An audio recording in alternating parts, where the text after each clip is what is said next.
Hi అండి. చలివిడి అంటే చాలా మందికి ఇష్టం. కానీ ఒక చిన్న టెన్షన్ ఉంటుంది కదా! పాకం సరిగ్గా పడుతుందా? గట్టిగా అయిపోతుందా? కానీ ఈరోజు నేను చూపించే చాలా సింపుల్ పద్ధతి. ఇలా చేస్తే ఫస్ట్ టైం చేసినా కూడా నోట్లో వేసుకుంటే కరిగిపోయేలా వస్తుంది. మరి ఇంకెందుకు ఆలస్యం, చేసేద్దాం రండి. ముందుగా ఒక గ్లాసు బియ్యం తీసుకుందాం. దీనిని 2-3 సార్లు బాగా కడగాలి. ఇప్పుడు ఈ బియ్యాన్ని కనీసం 6 నుంచి 8 గంటల పెట్టు నానబెట్టాలి. రాత్రంతా నానబెట్టినా ఇంకా బాగుంటుంది. నేనైతే రాత్రంతా నానబెట్టాను.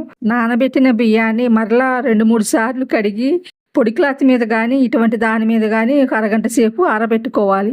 ఇక్కడ ఒక చిన్న టిప్ చెప్తాను వినండి. బియ్యం పూర్తిగా ఎండిపోకూడదు. చేతికి తడి ఫీల్ ఉండాలి. అప్పుడు మాత్రమే పిండి బాగుంటుంది. ఇప్పుడు మిక్సీలో వేసి మెత్తగా పౌడర్ చేసుకుందాం. తరువాత జల్లెడ పట్టాలి.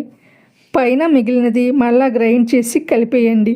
జల్లించిన పిండిని ఇలా చేతితో అదిమి పెట్టండి. అప్పుడు పిండి ఆరిపోకుండా ఉంటుంది. ఇలా చేస్తే పిండి చాలా సాపుగా వస్తుంది. ఇప్పుడు చిన్న పాన్ పెట్టి 1 టీ స్పూన్ నెయ్యి వేసుకుందాం. నెయ్యి కరిగాక కొబ్బరి ముక్కలు కొద్దిగా వేసుకుందాం.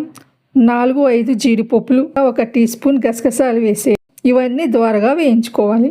అబ్బా, వాసన వచ్చిందా? ఇదే అస్సలు. ఇవి పక్కన పెట్టుకుందాం. ఇప్పుడు 1 కప్పు బెల్లం తీసుకుని కొద్దిగా నీళ్ళు వేసి కరిగించాలి. టీ గ్లాస్కి సగం వరకు వేస్తున్నాను. మీకు కొంచెం టేస్ట్ కోసం 1 టీ స్పూన్ పంచదార కూడా వేసుకోవచ్చు. ఇప్పుడు యాలకుల పొడి వేసి కలపండి. ఇక్కడ చాలామంది మిస్ అయ్యే స్టెప్ ఇదే. పాకం సరి అయిన స్టేజీలోనే ఉండాలి. చెక్కి ఎలా చేయాలో చూపిస్తా. నీళ్ళలో కొంచెం పాకం వేసి వేళ్ళతో పట్టుకుంటే మెత్తని ముద్దలా వస్తే సరిపోతుంది. గట్టిగా కాదు, చాలా లూజుగా కూడా కాదు. ఇది పర్ఫెక్ట్ స్టేజీ.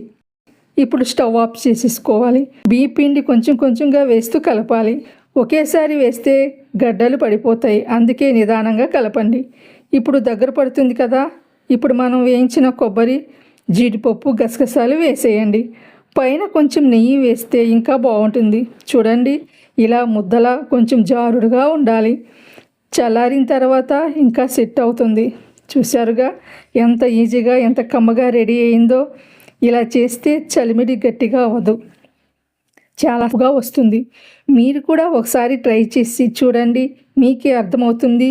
చేసి ఎలా వచ్చిందో కామెంట్లో తప్పకుండా చెప్పండి. వీడియో నచ్చితే లైక్ చేయండి. ఇలాంటి వంటల కోసం సబ్స్క్రైబ్ చేయటం మర్చిపోకండి. మళ్ళీ మంచి వీడియోతో మళ్ళీ కలుద్దాం. బాయ్ అండి.